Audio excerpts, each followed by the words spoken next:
감사합니다. 고맙습니다. 자, 실전 사주반 우리 진행할게요. 자, 오늘 542강입니다. 특별한 목적을 위해 인생을 설계한 사주, 카르마 해소의 과정이다라는 내용에 대해서 좀 설명을 드리고 싶어요. 명리를 빙자한 영성학 강의입니다. 동일한 사주가 동일한 삶을 살지 않아요. 동일한 사주인데도 사주를 이렇게 쓸 수도 있고 저렇게 쓸 수도 있고 이렇게 쓸 수도 있어요.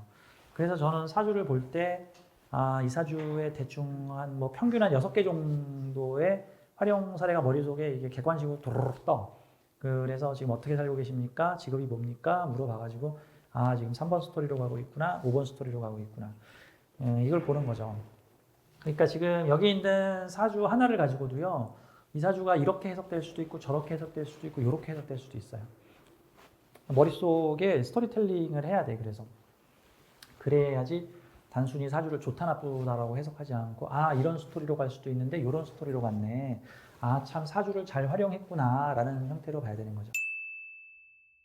사주 활용이라는 게 뭘까요? 8개의 기운, 8개의 재료를 가지고 자신의 인생 설계를 하는 거죠. 마치 실력 있는 요리사가 내 앞에 있는 8개의 음식 재료를 가지고 아주 제법 먹음직스러운 음식을 만들어내는 것 같죠.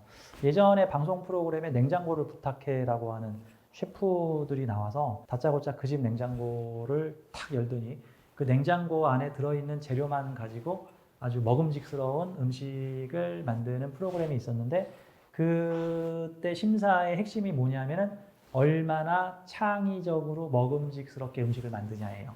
그러니까 뭔가 교본대로 원칙대로 만드는 게 아니라 얼마나 획기적으로 창의적으로 요리를 만드느냐가 핵심인 거죠. 자, 이거 우리 사주하고도 비슷해요. 우리 영혼들은 나에게 주어진 이 8개의 기운을 가지고 또 필요한 거는 또 대운에서 받아 써가지고 나의 인생을 창의적으로 설계를 합니다. 사실 그게 되게 멋있는 영혼들이죠. 우리는 사주를 볼 때 이 영혼이 얼마나 이 사주를 창의적으로 활용하여 자신의 인생을 만들어냈을까를 생각을 해야 돼. 그러면 우리도 창의적이어야 돼. 우리가 운명에 대해서 창의적이지 않고 좀 이제 한물간 틀에 맞춰서 인생을 생각을 하게 되면 요즘 젊은 사람들의 사주를 추론을 할 수가 없어. 요즘 젊은 사람들은요, 20대, 30대에는 정말 사주를 기가 막히게 써요. 저도 막 딸려. 요즘에는 20대, 30대들이 사주 활용을 보면은 와, 이 용어는 이걸 이렇게 쓰다니. 와, 내가 대충 생각한 6개의 스토리를 넘어선 8번, 9번, 10번째 스토리를 막 지금 쓰고 있네. 와, 놀랍다. 나도 공부 많이 해야겠다. 그래서 저도 늘 공부를 해요. 인생 공부를 해야죠. 가끔 어떤 경우는 나는 그 부정적인 정보를 걷어내기 위해서 나는 테레비를 절대 안 본다 하시는 분도 계세요. 물론 그것도 존중하는데, 사실 저는 가끔 어떤 생각이 드냐면 운명 공부하시는 분들은 좀 책도 많이 보시고 영화도 많이 보시고 가끔 좀 시간 내서 드라마도 좀 보세요. 세상이 어떻게 변하는지 흐름을 좀 알아야 될 거 아니에요. 이제 시대가 계속 변화하면서 과거의 사건들이 답습이 되기는 하는데 계속 더 세련되게 답습이 되는 거죠. 노스트라다무스와 관련된 책에 보면은 제 어릴 때 읽었던 책인데 이런 내용이 있어요. 프랑스의 궁중 의사였던 노스트라다무스가 예언도 하고 미래도 잘 맞히고 하니까 그 귀족 자제들이 와서 노스트라다무스에게 여러 가지 운명에 대한 질문들을 합니다. 어떻게 보면 노스트라다무스는 중세 시대 최고의 점쟁이죠. 동양으로 치면 최고의 명리가죠. 그분이 이런 얘기를 해요.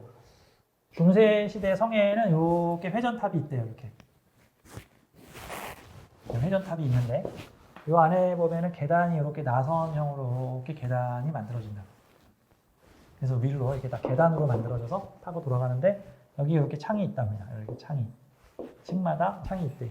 그래서 1층에서 밖을 내다보는 모습, 한 바퀴 돌아서 2층에서 밖을 내다보는 모습, 또 한 바퀴 돌아서 3층을 내다보는 모습.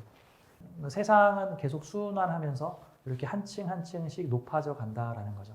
사실 운명의 원리도 마찬가지로 이렇게 순환을 하면서 한 바퀴 뺑 도는데 또 한 차원 높은 다른 사건으로 벌어지고 또 한 차원 높은 다른 사건으로 벌어지죠. 사람들의 영혼들도 자신에게 주어진 8개의 재료를 활용하여 되게 창의적으로 운명을 살아간다. 그러니까 우리가 사주를 보고 사주에 마치 답이 있는 것처럼 이 사주는 이렇게 살 것이다가 아니야. 답이 없어. 그게 예를 들어서 똑같은 요리 재료를 가지고 작년도 챔피언은 이걸로 무슨 피자를 만들었다고 쳐. 그러면 올해 챔피언이 피자 만들었을까? 아니 올해 챔피언은 피자 안 만들어. 피자 만들면 무조건 실격이야. 그렇죠?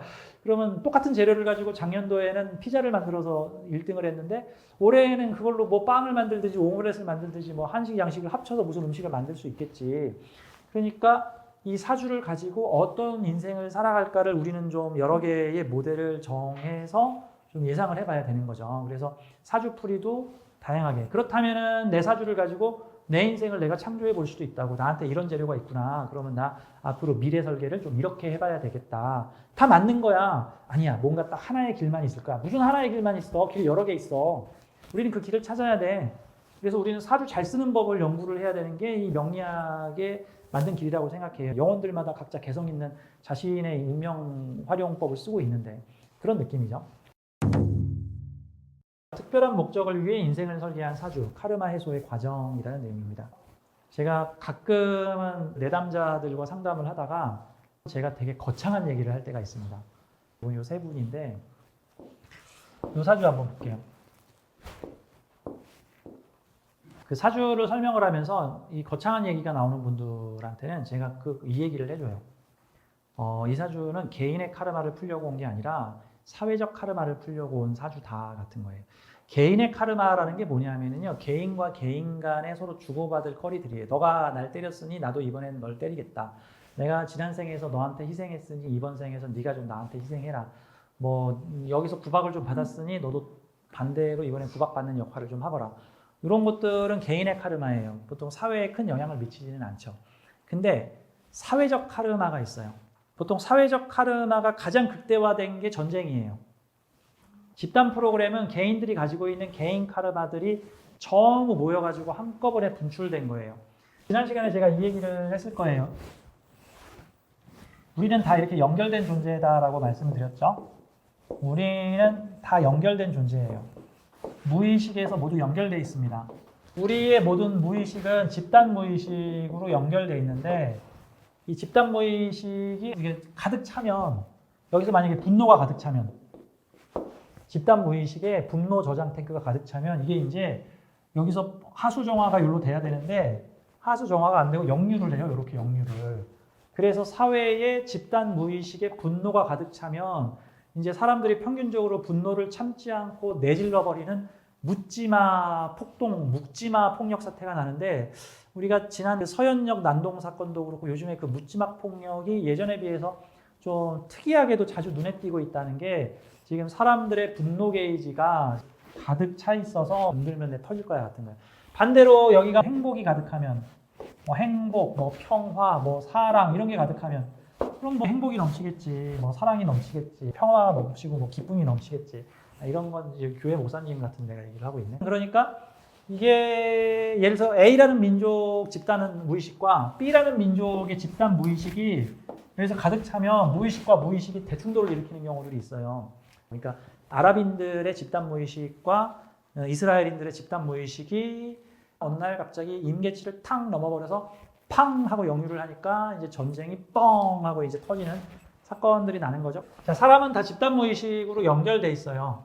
근데 이 사회적 카르마를 푸는 사람들은 어떤 개인의 개인 무의식이 아니라 사회의 어떤 염원을 풀기 위해서 나타난 사람들이 있습니다. 그러니까 이 사람들의 지구별 임무와 체험은 어떤 개인적 영혼의 발전에 주안점을 둔 게 아니라 어떤 집단적 사람들의 발전을 대표하고 있는 모습과 같은 거죠.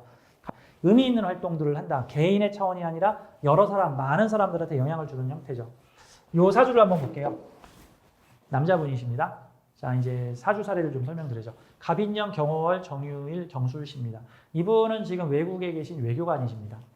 자, 이분의 부인하고 상담을 했던 케이스예요. 남편이 좀 이력이 특이합니다. 서울대를 우수한 성적으로 가를 나왔고 대기업에 입사를 해서 외국 주재원으로 승승장구를 하다가 40대 중반 정도에 특이하게도 외무고시를 봐가지고 외교관이 됩니다. 보통 외교관 되려고 20대, 30대 애들 많이 노력하지 그 대기업 사원이 40대 중반에 외교관 되겠다고 가는 경우 거의 없잖아요. 남편이 갑자기 무언가에 홀린 듯이 나 외교관이 될 거야. 내가 해야 될 일이 있어. 이게 지금 운명의 조종을 받고 있는 겁니다. 이게 인간은 신의 아바타죠. 지금 신이 이제 때가 됐다, 움직여야겠다 해가지고 보통 그래서 생각, 느낌, 감정을 조종하기 시작해요. 지금 미국의 외교관으로 가 있는데 미국에서 주로 하는 일이 한국의 다양한 세미나, 전통 음식, 전통 문화, 각종 행사, 한국을 알리고 한국의 문화를 외국인들, 미국에 알리고 또 미국에 있는 또 한국인들이 그런 활동들을 결집할 수 있는 다양한 퍼포먼스, 마케팅, 각종 대형 행사들을 아주 쉬지 않고 처리를 하고 있는데 미국에 있는 다른 여러 지역에 있는 외교 영사들이 다들 휘둥그레 놀래가지고 어떻게 그곳에서는 그 적은 인원으로 그런 큰 행사들을 갖다가 계속 연달아서 해결을 할 수가 있습니까? 한답니다. 사주를 봤던 부인께서는 우리 남편은 참 대단한 것 같아요. 제가 부인한테 얘기를 했죠. 이 사주를 보세요. 사주의 특징이 인호술 화국을 가지고 있죠. 이렇게. 이게 뭐죠? 사람을 불러 모으는 거죠. 비경겁제로 화국을 만들어냈어. 근데 불타오르는 빛과 열을 가진 사람들이야. 화기운이 이렇게 모이면 우리가 모이는 거 소문내고 좀 알아줬으면 좋겠어. 그래서 강한 상징성을 갖고 있다 같은 거죠. 나 좀 바라봐 주세요 하는 뭔가 상징적인 빛의 무리가 빗무리가 인호술 화국으로 만나는데 그러니까 이 사주는 뭐 하는 사주냐 하면은 사람들 함께 모여서 판 크게 벌리자 해가지고 이게 대동단결시키는 사주예요. 자기가 속한 곳에서 사람들을 불러 모으는 거야. 그 전에 해외 주재원으로 있을 때도 그곳에서 다양한 협력기관들과 함께 사업을 벌일 수 있게 인재들을 끌어 모아서 큰 판을 벌리는 일을 하셨는데 지금 외교관이 되셔가지고 미국에 가서 한국의 문화를 알리고 뭐 김치, 뭐 김밥, 뭐 다양한 민속적인 내용들을 갖다가 보여주고 드러내고 해서 한국의 위상을 미국에서 아주 높이는 큰 한인 행사, 외국인들과 함께하는 행사들을 만들고 있답니다. 근데 이 사주는 이렇게 사람을 불러 모으죠. 사람을 불러 모았는데 여기 지금 뭐가 달려있죠? 전부 돈이 달려있죠. 이렇게 되면 사람 불러 모아서 돈 버는 사주예요. 요즘 그 백종원 아저씨가 그 뉴스에 많이 나오시는데 주로 나오는 내용이 무슨 지역 축제 뭐 이런 거 열어가지고 전국에서 수많은 사람들을 모아가지고 지역 경제 발전을 활성화시키고 있어. 우리가 명리학 공부를 할 때 이제 이런 게 있어요. 비경겁제 기운이 많이 보이면 돈이 다 날아간다. 돈이 분탈된다. 도둑놈이 와서 뺏어간다 그러는데 이거는 요 중간 이하의 수준에서 나타나는 현상이 물론 그런 분탈 현상이 일부 일어나기도 하는데 이런 작정한 용언들은 이렇게 사람을 불러 모아서 경제 발전 효과를 일으킵니다. 백종원 선생님 사주 보세요. 비건겁제가 쭈르르르 모여가지고 함께 시장 키우고 아이디어 나누고 기술 공유하는 그런 사주라서 혼자 하냐? 같이 하자. 내가 하는 거 여럿이 함께 하자. 같은 형태의 사주죠. 이 사주도 지지에 있는 많은 사람들 모아가지고 한판 크게 사업을 벌리는 형태입니다. 근데 사주에 좀 특이한 점이 있어요. 이 사주는 지금 관성이 있나요? 없나요? 관성이 없죠.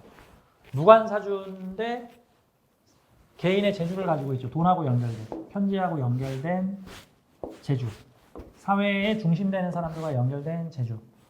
많은 인기와 화제를 몰러오고 도움을 불러오는 재주. 인성과 사람이 모여서 돈과 기술이 만나게 되는 거니까 이런 경우가 인정받고 사랑받고 사람들한테 인기 얻는 사주예요. 인기 얻어가지고 이 사람이 뭔가 행사를 열면 주변에서 많은 사람들이 구름같이 모여가지고 성황리에 만들어지는데 게다가 그게 또 경제 활성화와 부가적 경제 효과까지도 가지고 있는데 특이한 점은 관성이 없다. 관성이 없으면 이 사람은 좋아서 하는 거예요? 누가 시켜서 하는 거예요? 본인이 좋아서 하는 거예요. 그 사명을 가지고. 이런 사주는 오히려 누가 시키면 안 해. 기분 나빠. 내가 지도해야 돼. 그래서 이분이 직급은 아직 낮은 영사인데 영사 입장에서 지금 행사를 다 주관을 하고 있는데 그 공을 누구한테 돌리고 있겠어요? 여기에 중심인물이. 여기죠.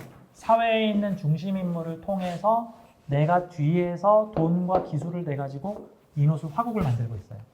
그래서 이분은 기가 막힌 분이야. 행사를 진행을 해가지고 자기가 모시고 있는 그 높은 지위의 그 외교관님을 이렇게 방방 띄워준대.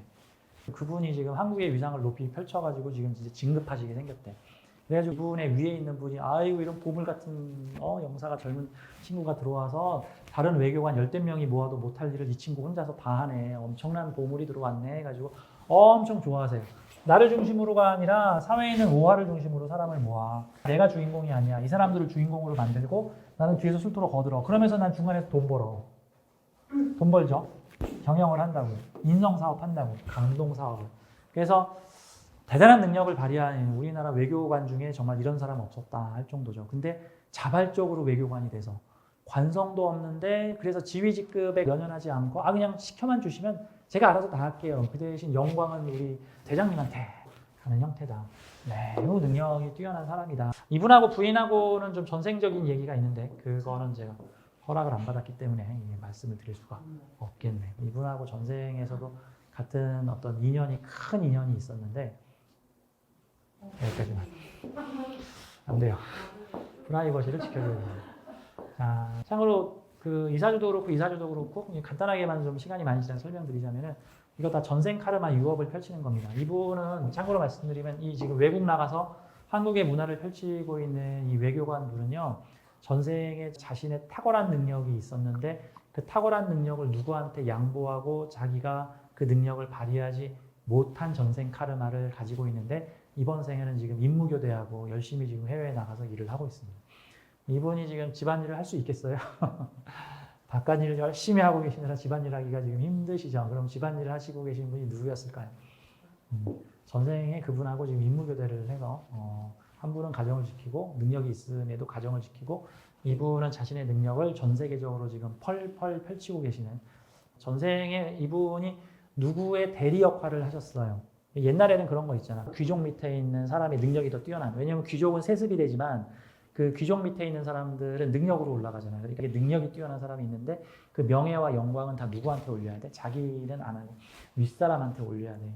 그래서 자기는 뭐 무과시험도 못 보고 뭐도 못 보고 그냥 실제로는 다 자기가 자기 주인이나 자기가 모시던 분한테 다 얘기를 해서 그 일을 일어나게 해서 그분을 유명하게 만들고 자기는 전혀 명예와 영광을 얻지 못하다가 이번 생에는 임무를 바꿔서 함께 가족으로 만나서 이번 삶에서는 지금 미국에서 국제적인 활동을 하고 계시는 분입니다.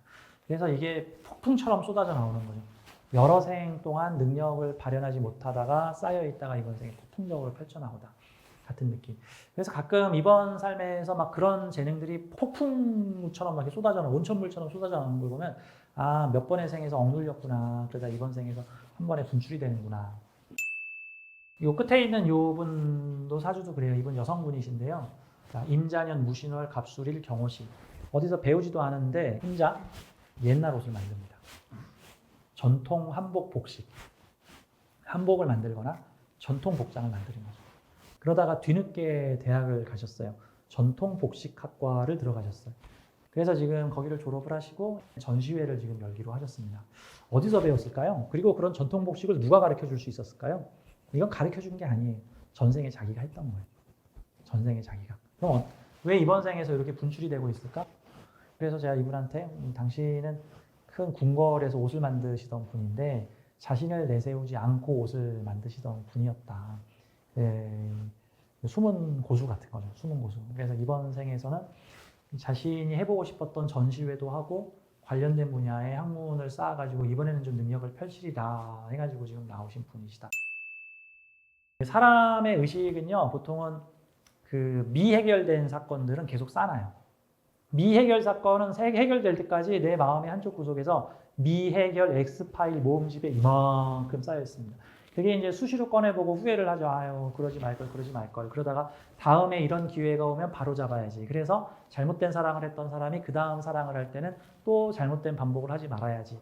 어떤 큰 손해를 봤던 사람은 비슷한 상황에 처해지면 또 그런 후회하지 않아야지. 그래서 그 X파일들이 쌓아놓으면서 구현이 되는데 그게 만약에 그 생에서 해결이 안 되잖아요. 그럼 어디서 해결돼요? 그 사람의 전생을 이어받은 또 다른 사람을 통해서 해결이 돼요. 사실 우리의 전생은요, 뭐 엄밀히 말하면 그게 우리의 전생이라고 볼 수 없어요. 모두의 전생이에요. 모두의 전생이지 내가 직전생에 누구로 살았다라고 하는데 그 직전생에 그게 과연 나일까? 그럼 나의 정의는 뭘까? 같은 거예요. 나가 아니야. 오늘의 내가 전생에 누군가의 기억, 감정, 생각, 느낌, 회로를 연결받은 거야. 그래서 그 사람과 나를 동일시하게 된 거죠. 동일시하게. 제가 노트북을 바꿨어. 예전 노트북에 있던 중요한 자료를 새로운 노트북으로 좀 옮겼습니다. 그러면 지금의 노트북은 과거 노트북의 환생일까? 과거 노트북의 환생일까? 뭐 효과는 같은 거야. 맞아. 다시 자라난 노트북. 새 옷을 입고 다시 자라난 노트북이라고도 볼 수도 있지만 엄밀히 말하면 노트북 다르잖아. 회사도 달라지고 껍데기도 다르고 재질도 달라지고 성능도 다르다고. 성능이 더 좋아졌을 가능성이 높죠. 새로운 노트북에다가 과거 기억, 자료, 작업 내용들을 옮겨간 거야. 결국 우리는 새로운 몸으로 태어나서 과거 전생 우주가 저장하고 있는 어떤 기억, 자료, 감정들을 연결시켜서 다운로드 받은 거예요. 그게 나만 받았을까? 아니야, 다른 사람이 받았을 수 있어. 여러 사람한테 남겼을 수도 있어. 그 풀리지 않는 문제를 해결하라고 한 열댓 명한테 뿌렸을 수도 있어. 뭐 사주가 같은 사람은 같은 미션을 가지고 왔으니까 뭐 같은 숙제를 가지고 온 사람들이라고도 볼 수 있겠죠. 연결점이 좀 비슷할 수도 있겠죠. 그 미해결 사건을 잘 푸는 사람도 있고 못 푸는 사람도 있겠죠. 이분이 과거에 어떤 전통 복식을 만들던 분이었는데 거기에서 뭔가 아쉬운 점이 되게 강하게 있었어. 아마 자신이 열심히 일만 하고 능력을 발현했겠지만 그 공은 다 다른 사람들이 가져가고 자신을 사람들이 알아주지 않았겠지. 또는 자신이 만든 옷을 자신은 정말 잘 만들었다고 생각했는데 그 옷을 받아간 양반이나 귀족들이 그 옷을 인정해주지 않았겠지. 그러니까 그게 X파일로 남은 거야. 미해결 과제. 나 이번에 인정받고 싶다. 그래서 그게 비슷한 나이대. 원래 사람이 어떤 나이에 특정하게 발현되는 카르마가 있잖아요. 그 전까지는 아무 일 없다가 갑자기 40세에 발동하기도 하고 50세에 발동하기도 하고 보통 그 카르마가 발동하는 나이가 보통 카르마가 발생했던 나이대와 같은 겁니다. 어떤 사람이 전생에 40대에 무슨 충격적인 일을 겪었어? 그러면 그게 다른 사람으로 그 카르마가 이어져서 윤회를 해가지고 풀리게끔 되면은 비슷한 시기에 그게 발동이 됩니다. 그 전까지 별일 없다가 40대에 그 사건이 발동되기도 하죠. 뭐 물론 태어날 때부터 발동되는 사람들도 일부 있기는 하지만 그래서 이분은 그 전까지는 그냥 취미 활동 정도로 하다가 갑자기 나 전시회를 할 거야. 나 이제는 이걸로 집중적으로 할래. 나 이제 다른 일은 좀 줄이고 내가 하고 싶은 열망이 갑자기 그냥 솟아났어. 그래서 어떤 특정한 시기가 되니까 활동을 하십니다. 그래서 이분은 당신이 하고 싶은 일을 하십시오. 지금 카르마를 풀고 있는 중입니다. 이거 전생 미션이 이번 생에까지 풀린 거니까 뭐죠? 이 시주만 보면은 이 사주 뭐하고 죽겠다라는 사주죠. 시상평관이 달렸는데 상관이에 달렸으면 내 재주 위에다가 높은 명예를 달겠다라는 거죠. 내 재주 최고로 인정받겠다. 그래서 말년에 내가 술토 안에 품고 있던 나의 재주를 꺼내서 이걸로 경금을 달아가지고 나의 명예를 올리겠다. 내 재주를 통해서. 그래서 선생님의 인생 후반 미션은 선생님이 전생부터 품고 있는 그 재능을 꺼내서 그걸로 크게 유명해지시는 일입니다. 라고 제가 말씀을 드렸던 케이스입니다. 이번 삶은 소원을 푸는 삶입니다. 라고 제가 얘기를 했던 케이스입니다. 자, 오늘 강의 주된 내용은요. 또 특별한 목적을 위해 인생을 설계한 사주라는 뜻인데 사실 주된 내용은 좀 이런 얘기를 해주고 싶었어요. 보통 이런 특정한 목적을 향해서 달려가는 사주들은 주 포인트가 있어요. 예를 들어서 뭐 40대 또는 50대, 60대 어떤 특정한 시점에 어떤 우주에서 벌어지는 대형 이벤트 사건, 보통 그러니까 개인의 카르마가 아닌 집단의 카르마가 뭉쳐서 벌어지는 어떤 많은 사람들이 연루되는 사건에 연관되는 일을 하는 사람들이 있는 이 친구도 그렇고 이분도 이 외교관도 그렇고 그래서 이런 분들은요. 그 과정에 오르기까지 그 중간 과정이 되게 무리수를 두면서 가는 경우도 있어요. 무리수가 뭐냐면 드라마로 치면 개연성 떨어지는 드라마 전개. 아니 어떻게 흑수전대 서울대를 과외도 안 받고 들어가? 뭐 이런 형태들 같은 거죠. 그래서 그런 경우가 그 무리한 개연성을 가지고 인생이 펼쳐지는 뭐 3000대 1의 경쟁을 뚫고 아나운서가 되었어요. 뭐 이런 거 같은 거. 그냥 연예인 할 생각 없었는데 친구 따라 쫄래쫄래 놀러 갔다가 친구는 떨어지고 나는 연예인 됐어요. 뭐 이런 형태들이죠. 그러다가 특정한 사건의 대형 사건의 주요 출연인물로 나타납니다. 그래서 제가 이분, 이 미국에 있는 외교관, 이분은 그 특정 사건이 언제냐 하면은 저는 병자대운이라고 봤어요. 왜? 병자대운에 인호술 화국의 기운과 대우전에서 만나는 병자의 기운이 대충돌합니다. 그러면서 인호술 화국의 기운이 천간으로 푹 하고 튀어 올라갑니다. 밑에서 팡 하고 이슈를 일으키면서 하느냐 마느냐 이런 거 있어요. 예를 들어서 80, 90년대에 그런 사건 많았죠. 뭐 되게 야한 영화가 상영을 하는데 그 상영을 나라에서 막 법으로 막으려고 하니까 막 안 된다 상영해야 된다 안 된다 막아야 된다 막 상영이 몇 달 연기돼 전 국민이 다 알게 됐어. 그래가지고 상영을 했더니 대박이 나. 그런 사건들 있죠. 그게 하겠다는 기운과 말겠다는 기운이 대충돌을 벌이고 천간으로 팡 튀어 올라가는 건데 이 사주 보세요. 이노 술을 만들겠다라는 건데 자수의 사회는 뭐 하겠다는 거야? 하지마죠. 하지마. 야 이노술 하지마. 평관이 나타나서 하지마 하고 있는데 결국 위로 병화가 평 하고 올라가 버리죠. 뭡니까? 천안문에서 시위하겠다는 건데 저기 중국 공산당이 탱크 밀고 가서 하지마 탱크로 밀어버리니까 그 천안문 사건은 앞으로 수백 년 수천 년간 역사책에 기록될 사건이 돼버린 거죠.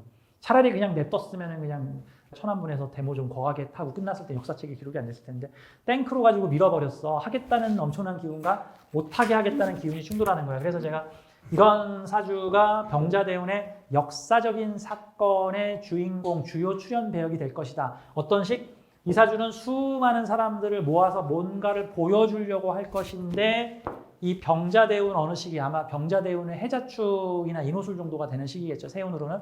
그 시기에 그거를 못하게 하는 운동이, 못하게 하는 어떤 편관적 환경, 공권력이라든가 이런 것들이 벌어질 거고 거기서 큰 사건이나 이슈가 벌어질 건데 그 일을 위해서 준비된 사주다. 그래서 사회적 사건, 개인의 카르마가 아닌 사회적 카르마를 푸는 역사적 사건의 인물이 될 것이다. 저는 요 사주도 그런 인물이 될 거라고 봤고요. 요분도 말년에 가면 이제 그런 형태가 되겠죠. 다만 이분이 좀 되게 드라마틱하죠. 가끔 비슷한 사례로 저는 그 IMF 당시에 IMF 도장 찍었던 사람이 생각이 나요. 뉴스에서 임창열 뭐 경제부총리라는 사람이 나와서 IMF 서류에 도장을 찍습니다. 근데 당시 그 사건이 아주 의미 있는 중요한 사건이에요. 몇 년 전에 영화로도 한번 나온 적이 있죠. 뭐 국가 최후의 날인가 하는 그 김혜수 나오는 영화로도 그게 표현이 된 적이 있죠.